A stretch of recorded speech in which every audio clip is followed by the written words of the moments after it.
Welcome to the Real Mushrooms Practitioners Lion's Mane Journal Club. And if you're new, we do these every couple months. We pick a mushroom and we go through a couple papers on the mushroom and science and traditional data. If you're old, you know what this is kind of about. And we're going to go through a few of the papers on lion's mane tonight and just to have a great conversation about how people are interacting with lion's mane with their patients in their clinic, with their health practice, to get a well-rounded idea of how things are going. So yeah, usually with these roundtables, we have either an expert speaker come on or we go into a sort of study journal club like this. So I'm glad everybody could make it. And so we're going to talk about lion's mane tonight. So just like this lion here with this cool shades, we're going to go through all the some of the papers. And because it's September, I thought it'd be a great month because there's lots of kids going back to school. It's kind of a change of seasons for a lot of folks. And the end of summer, the start of fall happens in this month. So there's a lot of transitions here. And it's a big month for, academic people going back to school. So we thought we'd do the lion's mane in September. And if you don't know me, I'm Dr. Mason Brissett. I'm the Chief Science Advisor at Real Mushrooms, and I lead most of the education with the roundtables and interview series. So tonight, what we're going to get into is just talk a little bit about lion's mane before we begin. And I've prepared a mini slideshow just so it's not so, just so there's some structure. So we're going to go over the active compounds of lion's mane, talk about some actions. Then we're going to go look at the papers very briefly. I'd love to have a great conversation about them. The papers are pretty good for mushroom research. They're not the best studies, so we're kind of just pulling at what we have within the clinical framework of using lion's mane mushrooms in that clinical trial setting. And we're going to go over just the products that Real Mushrooms carries, so you know how to use this and dose this in clinic or in your health practice. And then we're going to talk about, those clinical considerations and also some historical traditional considerations. And then we're all going to talk about how we're using lion's mane and any questions about lion's mane in practice. So here's the most common compounds in lion's mane. And the terpenoids are of high interest due to their nervous system affinity. And the two different types you'll see most often quoted in the literature are the hericenones and the erinacines. So the erinacines are mostly found in the mycelium, and the hericenones mostly in the mushroom. We also have some secondary compounds like ergothioneine and different molecules that may have an affinity to some of these nervous system activities like nerve growth factor, like BDNF. And we also have our standard polysaccharides, and there's many different polysaccharides in lion's mane, and beta-glucans being the most common that you've heard about by now. And lion's mane is it's a moderately rich mushroom in beta-glucans, so it still has that general immunomodulating effect, plus its affinity for some of these other systems like the nervous system and the gastrointestinal system, like we're going to get into. So these are the compounds that kind of are behind the scene of how this mushroom is working, and also how researchers are coming at it to determine how to use this therapeutically or in a healthcare setting. Here's a small list of the potential actions of lion's mane. So you've got gastrointestinal tonifying actions, neuroprotective, neurotrophic, redox regulating. So it has it's got different compounds in it that help the redox system, meaning the antioxidant regulation system in our body. And neurotrophic, that's on there twice, and then prebiotic. So that kind of fits into the gastrointestinal piece. And obviously there's the immune modulating actions of lion's mane. And there's a few more here, but this is a basic list to get us started. And again, with any kind of product, you're going to want to know, is it tested? Some of these compounds, the assays and the science behind measuring them aren't quite up to speed yet. So with our lion's mane product, we are verifying the beta-glucan percentage.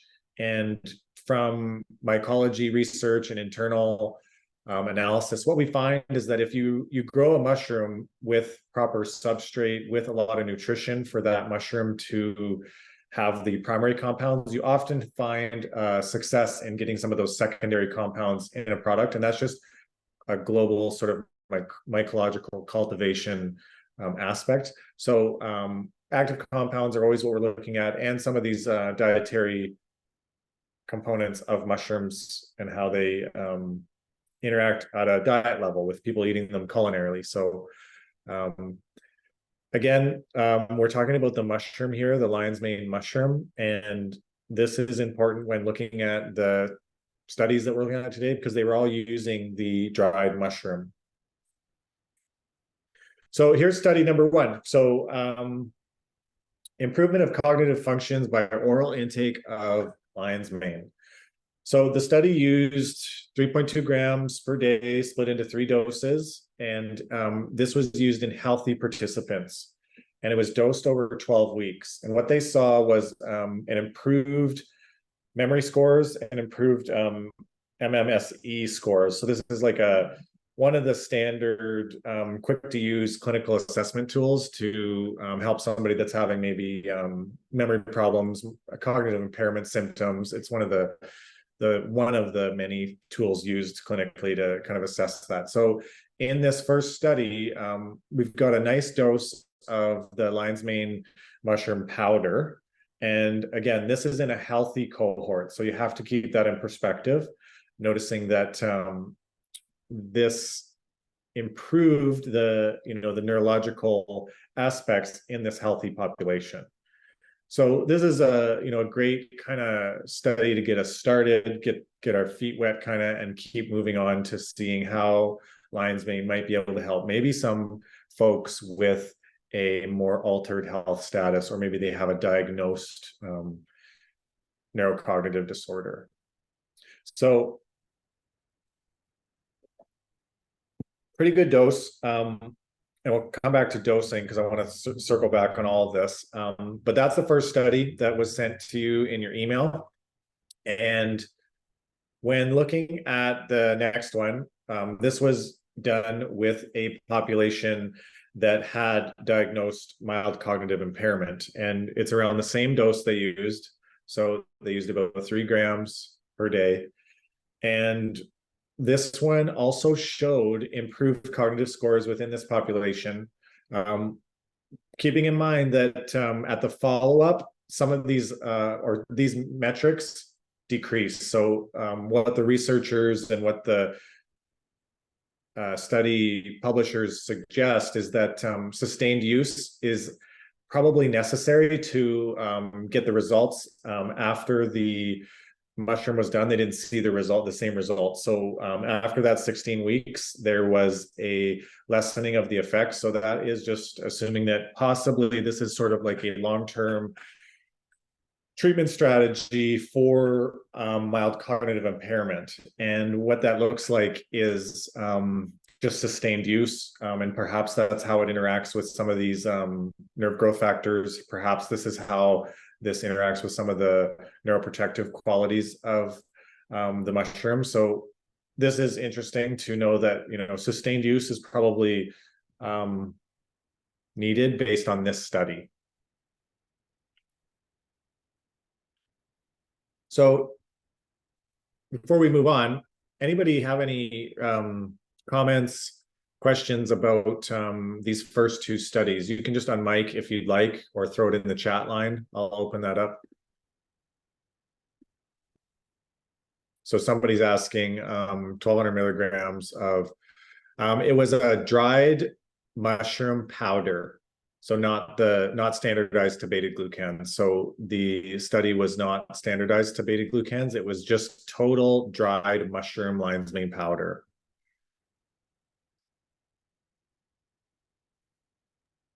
And Elena is wondering why it didn't hold. Great question. And I think that hopefully will come out with, more clinical use and more science, but I'm also wondering the same thing. And yeah, Jeremy, you're right. So some of these mycology studies, they're not specifically telling us how the products were made, but as far as I know, and anybody can correct me if so, these weren't even extracted lion's mane mushrooms. So these were just dried powders that were ground up into a culinary form. So we can assume that with an extraction, you're going to be getting something different that's in these studies, but we can assume that that extraction may enhance bioavailability with the beta glucans. It can leave the fiber in there as well, like some of these culinary doses. So a 1-to-1 lion's mane extract would have all the fiber in there. So yeah, good analysis there of the methods in these two studies.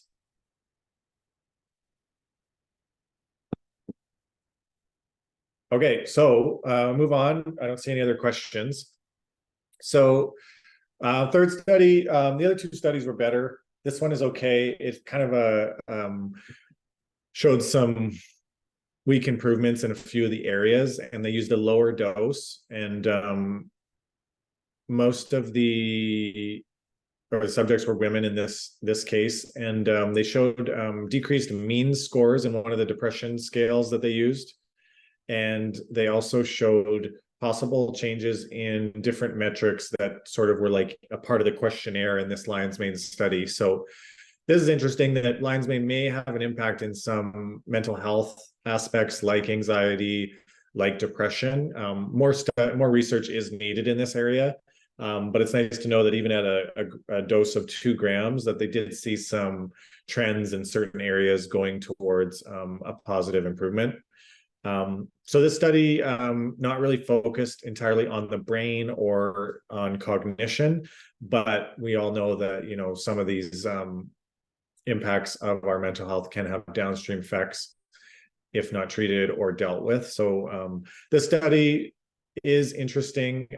Again, the two other studies I liked before just because of the brain sort of focused activity of them, but this one did show that it may have some trends in helping some of these metrics.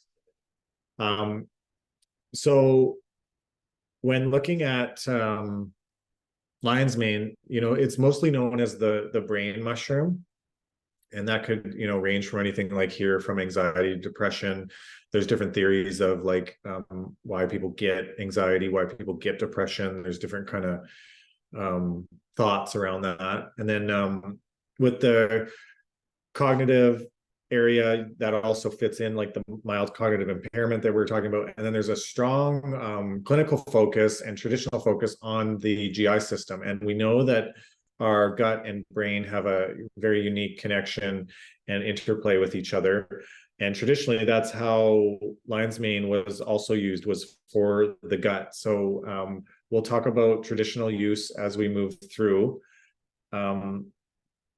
With the products, so again, you have to take this research, as Jeremy was mentioning, you have to really look at it and kind of compare it to what we have available on the consumer market and in your health practice, and base that on what studies have been done with the limited ones that have been done. And so again, we have a hot water extract lion's mane product, and these are sort of the targets here to, it's known as the brain mushroom.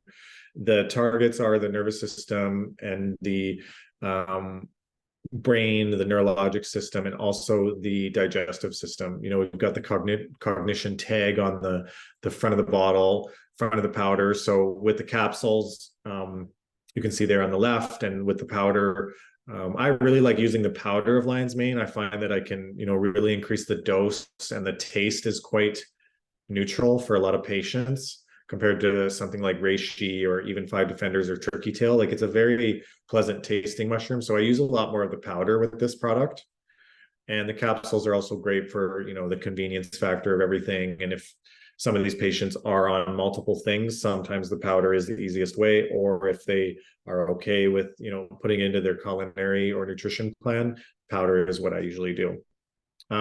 So we talked about a lot of the targets, which are, all mushrooms have that general immune modulating action. And then we talked about the cognition with the first two studies. We talked about anxiety, depression with that last study, and looking at nootropic. So nootropic is sort of like a more of a newer term that is anything that kind of supports the brain, whether that's like, focus, motivation. It could target mental health too, depending on who you talk to with that definition. And then we've got the nervous system in there as well. Angela's got a question of how much does the powder dissolve if put in liquid? Yeah, it's pretty good if you blend it up or like mix it with something that maybe emulsifies it. But I find it goes quite well if you're using it in a coffee, in a smoothie. And if you do it in water, sometimes you just have to, mix, most of it just mixes, and sometimes a little bit of it won't. But that's most powders out there. So you just kind of add a little bit of water at the end. But I find the mixability pretty good. Or something that people are blending is usually the easiest. And this isn't, oh, there it goes. So traditionally or historically, lion's mane is, used in Chinese medicine. It's used in, different cultures as well. That's not the only one that has or that uses lion's mane as a traditional medicine, so Japan, obviously, strong history, Korea, anywhere where it grows, really, you would have seen this being used. We have most of the clinical traditional data or observational and clinical data on lion's mane in Chinese medicine. So this is where a lot of these actions come from. So you can see that it's a very tonifying mushroom. So it sort of helps people rebuild, increase energy, and it has an affinity to a lot of the yin organs. So these are the major yin organs in Chinese medicine that are quite important. And it seems to have more of an affinity to the spleen and stomach. So those are the two organs in Chinese medicine that govern things like digestion, things like fluid balance, things like extracting nutrients, and looking at energy tonic again there. So that's that nourishing kind of chi supporting activity of lion's mane. And it is a quite calming mushroom as well. So it does nourish the heart if you look at the old texts. And this can be, helpful for people who have anxiety, sleep problems, nervous stomach, things like that kind of correlate there. And then there's the sleep, and then dizziness. So this is like different chronic illnesses or burnout or chi deficiency may come with dizziness and weakness, and basically kind of like a depleted state is this last line. So looking at the traditional and historical uses, it correlates a lot with the mood part of what we've been talking about.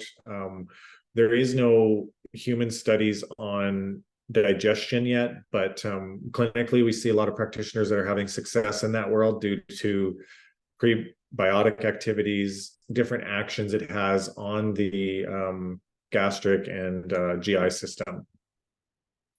So there's the historical traditional aspects. This is just a chart I put up for you guys to notice when and maybe why a capsule might be different than a powder for some folks.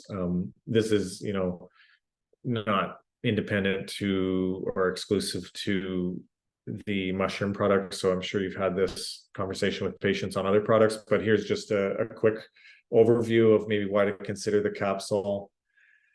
And looking at interactions with medications, there's none really. There's no contraindications. There just hasn't been a lot of studies in this world. So there's some theoretical interactions that could happen. And some of these are sometimes things that would just need modification with medications if they were taking anything. But I haven't seen a lot in this world. But just keep in mind that you have to diligently watch some of these lab markers, biomarkers, or clinical signs if your patient's taking some of these medications, and be there for them if their prescriber, or if you're their prescriber, has to change anything or you're noticing changes. So dosing, based on what we saw here today, 2 to 3 grams Higher doses could be used based on the traditional use if you're eating it in the diet, or if you're eating a powder to, just get some of those effects. And, if you're using it as a fiber or prebiotic effect, there is, a strong push to maybe use more of it. So you could maybe use more of it, depending on the case.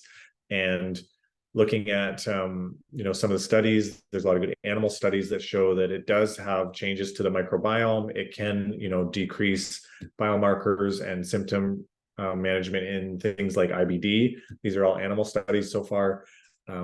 And looking at the dosing, it really depends on the case. So sometimes I will, start out at this dose and see how that goes for some of these cognitive cases. This is another combo product that we have. I'm not sure if all of you know that it exists, but it's lion's mane paired with some other adaptogens, and I find it a nice product to throw in if it fits your clinical cases. And again, I put a couple targets here. If they're having low energy or adrenal thyroid problems, there's a lot of good research with ashwagandha and thyroid conversion and mitochondrial medicine. So we know that some of these adaptogens can basically help our body develop a resiliency to stress and support that cellular energy with the ATP and rhodiola. And then Bacopa obviously has, a strong historical use in Ayurvedic for anything to do with, brain and also mood. And love that. Yeah, you love that, Ruth. Yeah, it's becoming more popular. I think that it's a nice combination, and it still has that cognitive kind of focal point. And we know that a lot of, cognitive issues or nervous system issues, they're not shielded from the impacts of stress. So I love all these adaptogens in this product. And here's some other clinical uses that we've talked about, some of them. We've got the mild cognitive impairment. So this is anybody that, is noticing changes with a preliminary diagnosis, or is just in that kind of phase where they're getting worked up for memory changes, or they're on they've taken a memory scale, they've been talked to their family doctor or their health practitioner, like they're noticing changes in that world. IBD, IBS, I find that lion's mane has a huge clinical significance to use in these patients. Ulcerations, we know that it can change the biome. They can have a sort of soothing impact on the gut. Fatigue, like we mentioned, with some of those traditional uses, as well as the chronic illness and the insomnia that's spelt wrong there, and nerve disorders. So a lot of people use this for different things like neuropathy. I have a patient, I've got a few patients now that I've been starting to use this with SIBO patients as a adjunct to their motility agents and prokinetics. So we know with different SIBO physiology effects that the migrating motor complex can be impacted, and the GI system is just full of nerves, the vagus nerve to name one, but all those nerves in the GI system that help that migrating motor complex work. So this is something I've been using it more for, and just adding it into a comprehensive plan. And there's more here, there's the nerve disorders that could range from, a nerve injury to a side effect from chemotherapy with the peripheral neuropathy, or you've got diabetic neuropathy. I know that clinicians use it in this sense as well. So these are some ideas and clinical uses of lion's mane. And again, not an exhaustive list, but just something to get the conversation started here. So how's everybody doing? So I'm curious, any questions about kind of those last few slides I went through? And I see a couple in the chat here. So Jeremy's asking, I may have missed what you said about the anti-diabetic medications.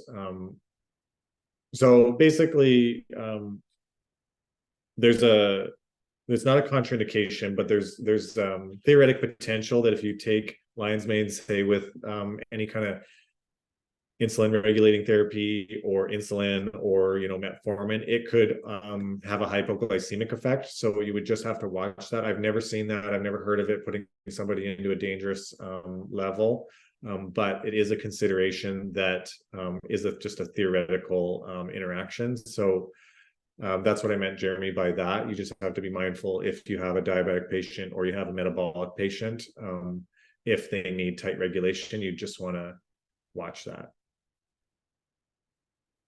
And then somebody's asking, Aiden's asking about the long-term use of lion's mane and other mushrooms on liver function or hepatotoxicity. So great question. So within the few trials that we do have, there hasn't been any mention of any elevated liver enzymes. There haven't been any case reports of any of this. So because it's a functional food, it's got a pretty high safety rating. Keep in mind that some people have a very compromised liver, and even the slightest thing will and can maybe impact them. So it's all about the individual. But I haven't seen anything. If you've seen something, send it over. But quite safe, just because they're a functional food. Like anything, I don't know if you'd want to take it forever. I always like to give the body a break. But we know like up to 16 weeks, and with some of the other fungal parts and some of the studies, they use it for longer. So 16 weeks is a pretty safe bet, just based on the the research that we have. But it's a food, so and it's a hot water extract of a food, so the safety rating is pretty high. Somebody's mentioning here that it can increase Lactobacillus plantarum, which is a nice bacteria in the gut. And we're moving on. So do you have any dosing recommendations for dogs and cats similar to recommended dosing on packaging? So is Rob here? I'm going to see if Rob is here. Rob's not here tonight. He's our vet. So Danielle, if you email me, mason@realmushrooms.com, I can definitely get that dosage question answered for you. I don't deal with any of the pet questions, so I wish I could help, but I know Rob's got different dosing based on weight and clinical application, so we'd be happy to get that to you.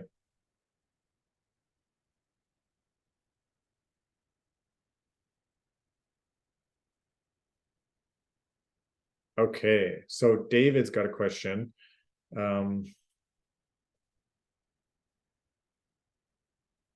Using it for someone with post-concussion syndrome. Oh, sorry, Elena, I'm going to get to your question. I just add it to the end just because I want to focus on the lion's mane questions first. So I'm going to skip to David's question here. And post-concussion syndrome using lion's mane, dose might not be high enough at wellness level of lion's mane, may need 2 to 3.2 grams. So yeah, David, I'm not sure what your question is there. I think it's a great adjunct to those plans, especially because we now know that there's cellular damage that happens with a TBI. So yeah, I think I'm a big fan of it. Sometimes I avoid anti-inflammatories in the first few days to 7 to 10 days of a concussion to let the body's inflammatory response come. That's my own clinical opinion. So lion's mane is not like it's not a huge like COX blocker or inflammatory modulator, but it does have redox potential. So I might just use it after that time period.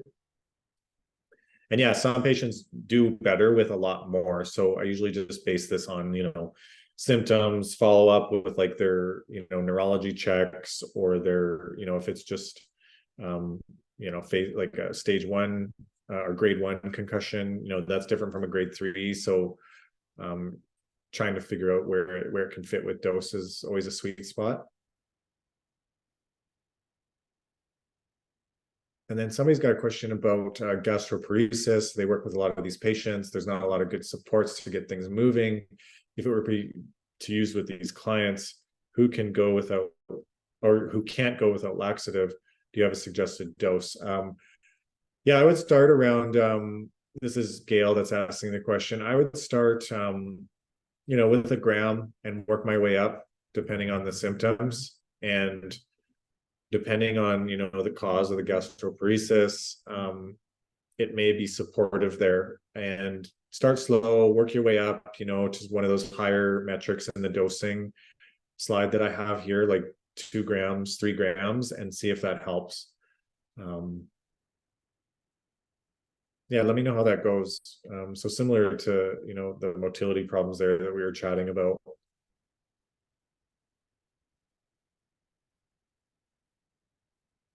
So Jeremy's got a question about hot water extraction. And he was under the impression that most of the products are dual extracted. If not, why don't you extract the hydrophobic compounds? Great question. So, right now we're just, tailoring our product based on the research and tailoring it based on, historical and traditional data. So, historically and traditionally, the lion's mane mushroom was always used in a decoction or in food. Sometimes that would mean, there would be, maybe fats in the cooking. So, you could note that. But with, why it's just a hot water extract is that we basically are leaving all of the hydrophobic compounds in there. So the non-water soluble compounds, those are all still in this full spectrum mushroom extract. And, as the data evolves, as, these assays become more available, there may be a time and place to, combine a hot water with a alcohol extract for a lion's mane product. Right now, we're just basing it off the data that we have and working with the known studies that show that none of them are using a dual extract. Right now, there's a lot of cell studies and animal studies and different studies like that with the mushroom. But with the mushroom right now, we're just basing it on what we have.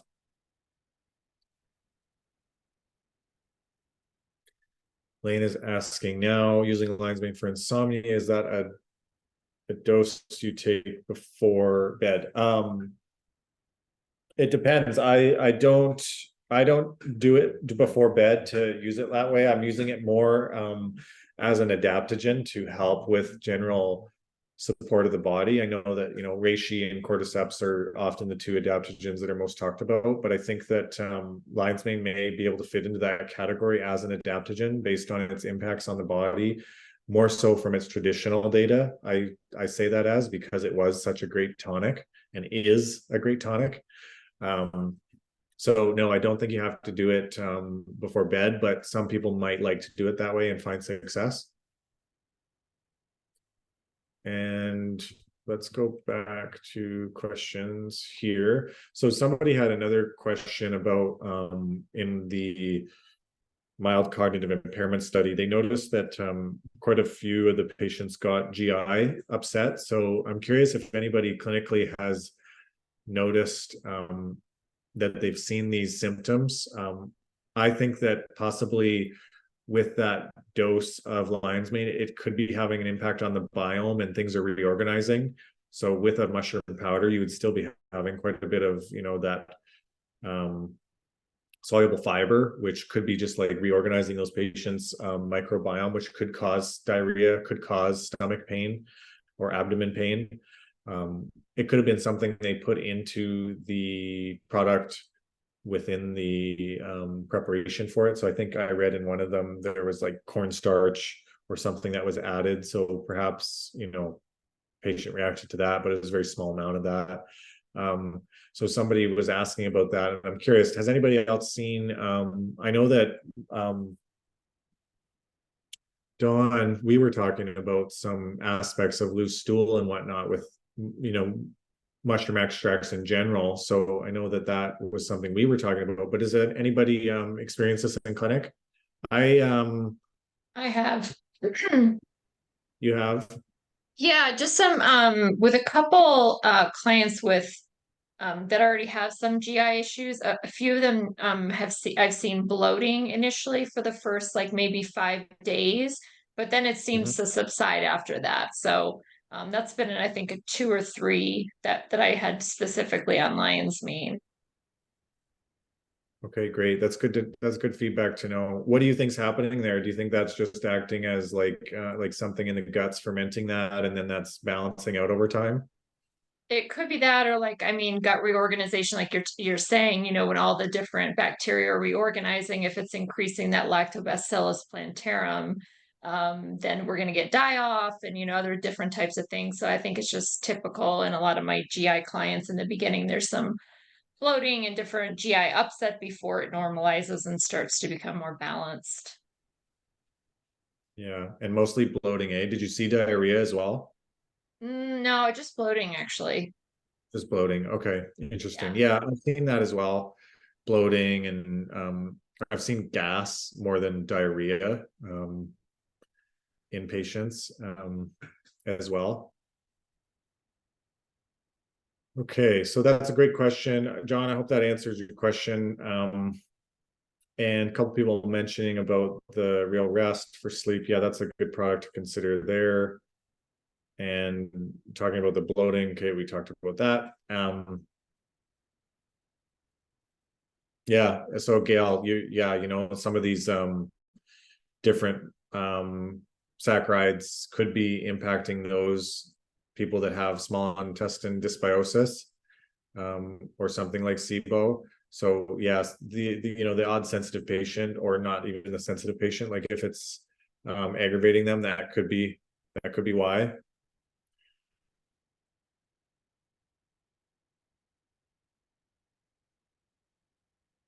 And Jeremy is just adding into the conversation in the chat here, and he's saying that he's using 3 grams, sometimes higher, first day or first couple of days. There's changed bowel movement form. It sounds like some diarrhea, and he sees that this actually turns around quite quickly. Some sort of biome modulation, he believes.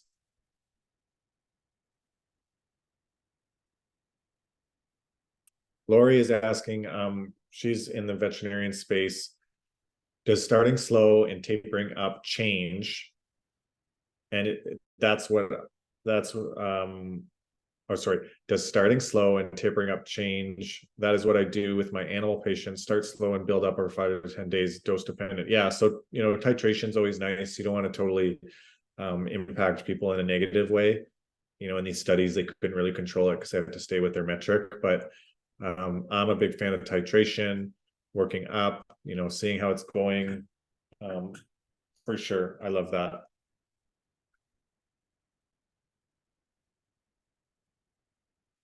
Lana's wondering, with lion's mane and other nootropics, are there specific ones you would stack?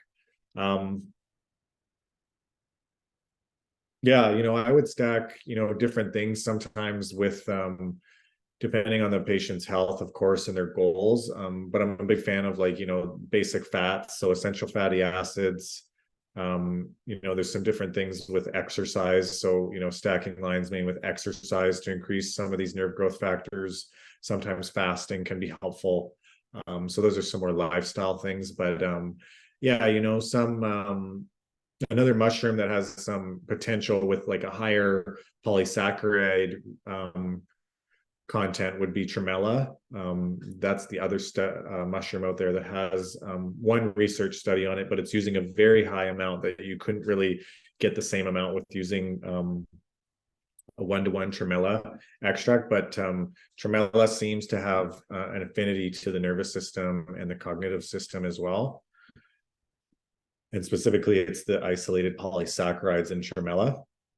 And yeah, adaptogen, sometimes ginseng I use, but it depends, on the case. But those are some of my favorite things. A little bit more basic, but working with some people go pretty much, they'll use anything. There's like the methylene blue people, and all the NAD IVs. Like there's a lot of research coming out with some of that potential for boosting brain and cognitive health. Yeah, and tremella is great demulcent for sure.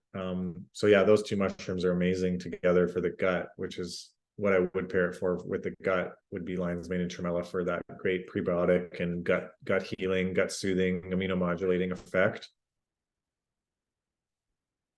Yeah, and chaga, yeah, traditionally used a lot for the digestive system. So yeah, throw that one in there. Sometimes some practitioners, like my friend Dr.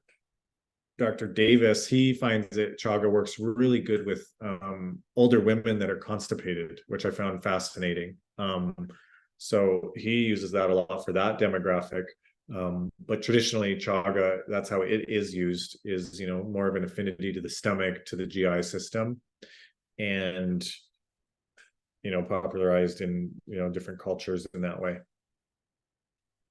Okay, so anybody got any, like, a case or any questions about some of this discussion we've been having? I'm going to answer that SIBO question now because we got through all the lion's mane one. So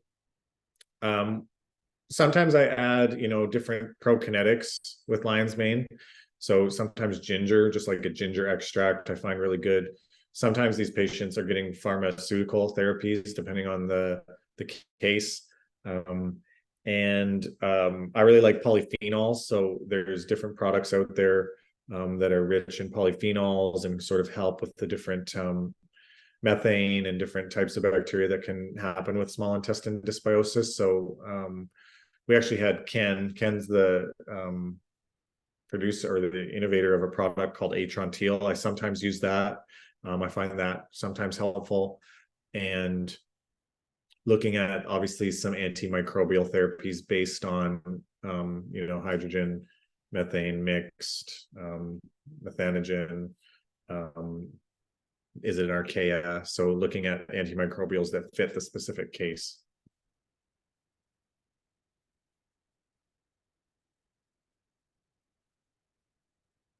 Okay, so that's lion's mane. I wanted to just touch base on a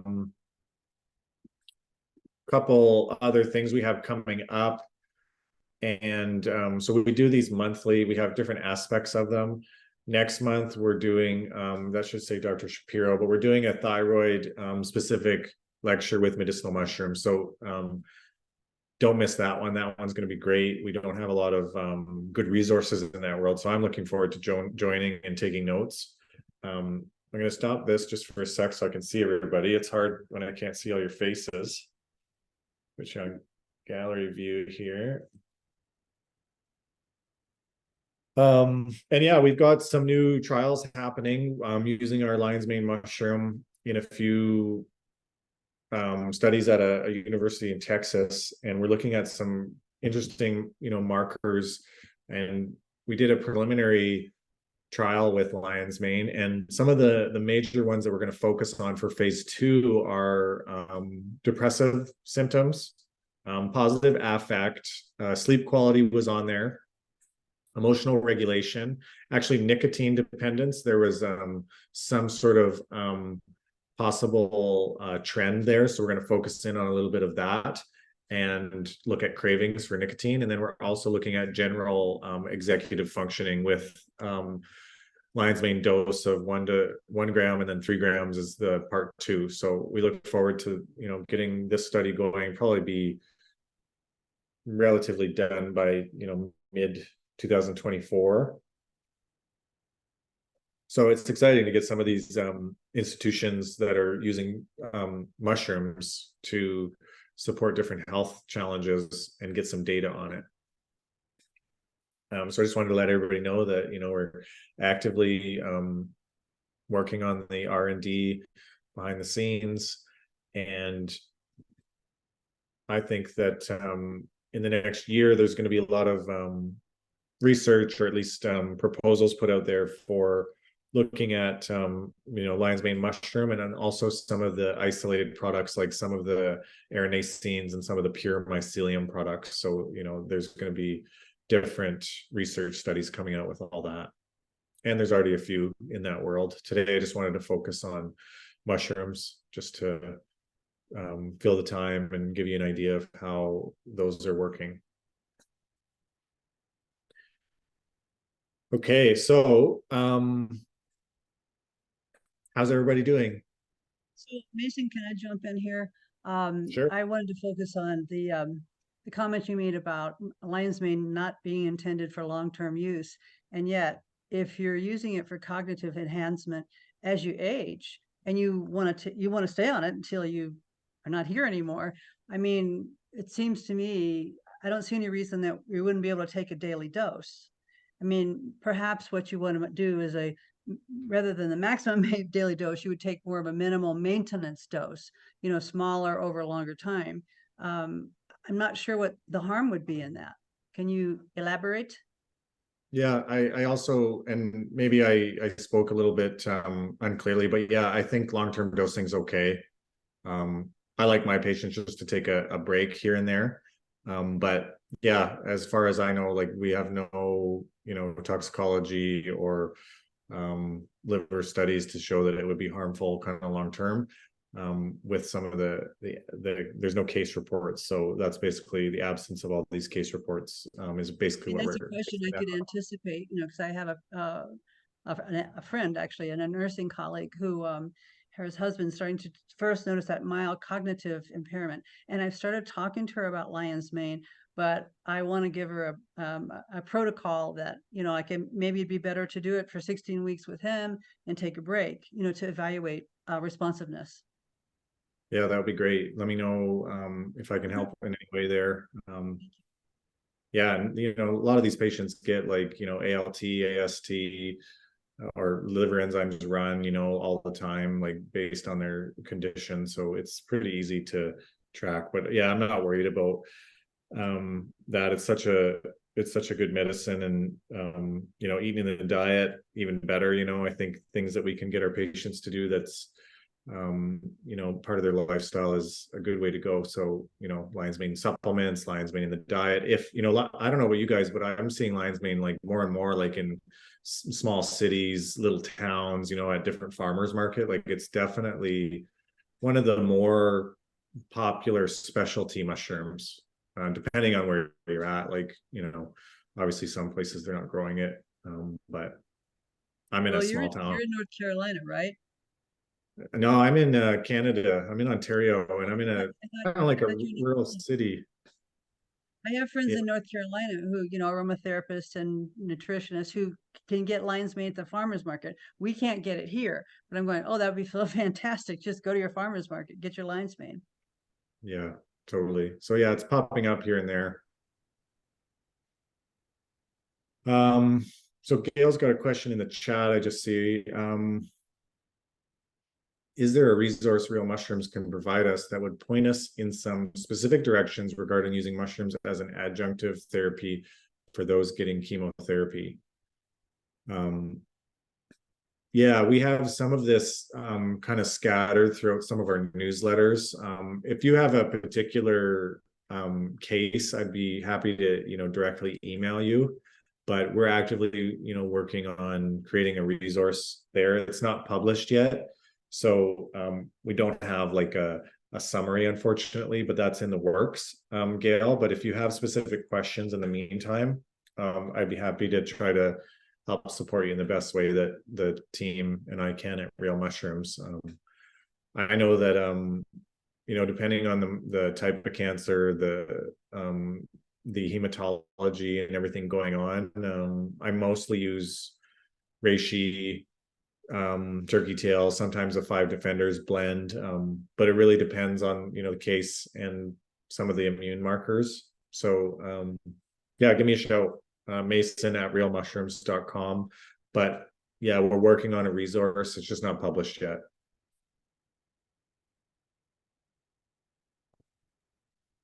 And then somebody's mentioning in Connecticut, they have some lion's mane in the market's nice. Yeah.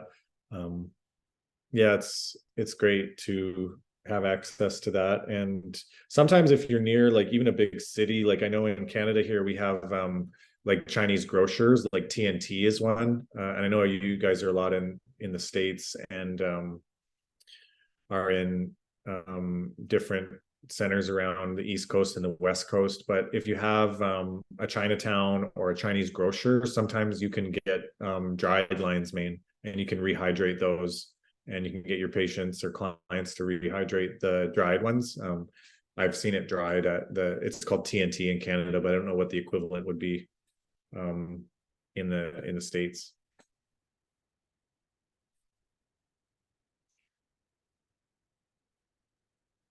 Okay, so anybody have any interesting cases where they've used lion's mane that is either typical or kind of not so typical? Are you all using it in practice? Yeah. What's A little tough. yeah, go ahead, Sorry. Elena. I was going to say, as a homeopath, I use it alongside homeopathy. So it's a little tough to tease out.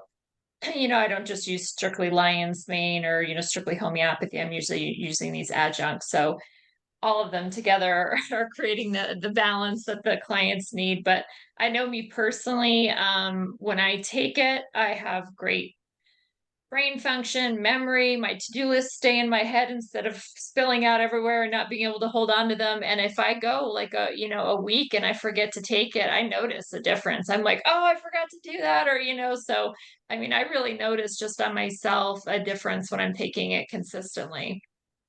Do you notice Yeah. it to be, Elena, dose dependent? Like I've tried to come down to a minimal dose and still have the cognitive enhancement. Have you noticed that? I haven't. I mean, I use capsules sometimes, but I also make like an extract also myself. So I use the extract and I just do 2 dropperfuls of the extract, or I do generally 2 capsules is pretty much where I stay. And I notice at that rate it's great. So Yeah, that's great to hear that, you get a response and you're definitely using it with a lot of different things, obviously being a homeopath and using different modalities to help your patients. Yeah, I find it works really good with those patients that are, they have a lot of anxiety and they also have some, IBS like symptoms or urgency, frequency, performance based bowel habits. I use it a lot for those people. And then, of course, some of the brain patients that we've mentioned, some of the early stage cognitive impairment, late stage cognitive impairment, TBIs sometimes, as somebody was mentioning. And yeah, some people really like it as like just that general nootropic, that is a little less stimulating than some of the other things out there on the market. Because some of those can be, quite stimulating long term for folks. So I think the long term advantages, like Elena was talking about, are what lion's mane has a great strength with.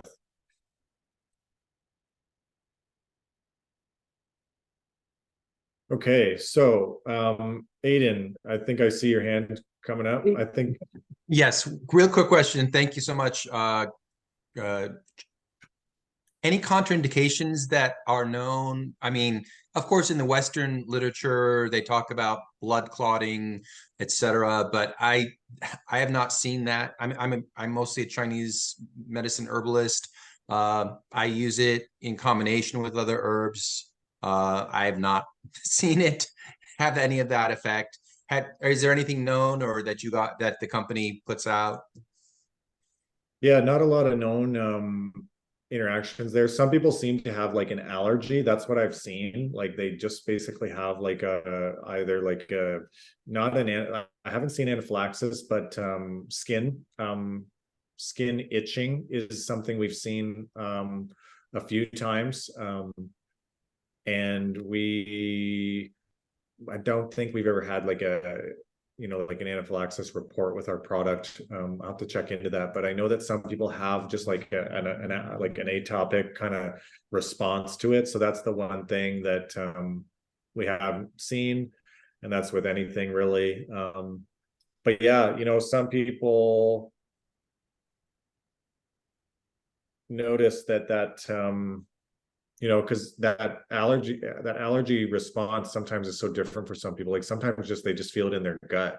Like some people don't get any like facial swelling or airway narrowing, but they just feel nauseous or whatever. So that's something to look out for, is just like that kind of low grade IgE kind of response. Maybe like those people would get rhinitis, but I haven't seen that. It's been more just like like a general sense of itching in one patient. Okay, Yeah. thank you so much. Appreciate it. Yeah, but there's not much out there, Aiden. So yeah, you can let me know if you find anything yourself, but it's pretty safe with a lot of different things I've tried clinically, and then just seeing like the adverse effects reporting system we have. Like there's not much there, but there's the odd kind of allergy like symptom. Anecdotal. Okay, thank you. You're welcome. Great question. Yeah, a lot of these interactions, you see them on the internet, and they're just kind of perpetuated with what if, this could happen. So we don't really have, tons of data in the lion's mane clinical world. So it's kind of like a guilty until proven innocent with some of these theoretical ones. And a lot of people kind of are very conservative with that approach, but very safe, no contraindications that we know of right now. Okay. Any other questions about adverse report or adverse effects, clinical responses? I appreciate everybody coming out. I hope this helps your September, and I hope it helps your clients. I guess we're almost into October, but take that lion's mane wave into the fall here, and I hope you guys are having a good time in practice and helping lots of people. And I hope that these educational talks are informative and help you guys in the practice with mushrooms and how to dose and how to chat. Oh, Ashley, I think that's just a like. I don't know if that's your hand up, but yeah, thanks for coming. Give me an email. As always, I'm here to help with any clinical questions. And thank you again. Thank you again. You're welcome. Thanks for your questions. Thanks for your question, John. Nice to see you again. Elena. Very useful. Thank you. Elena, David, always good to see you. Thanks so much. Donna, nice to see you.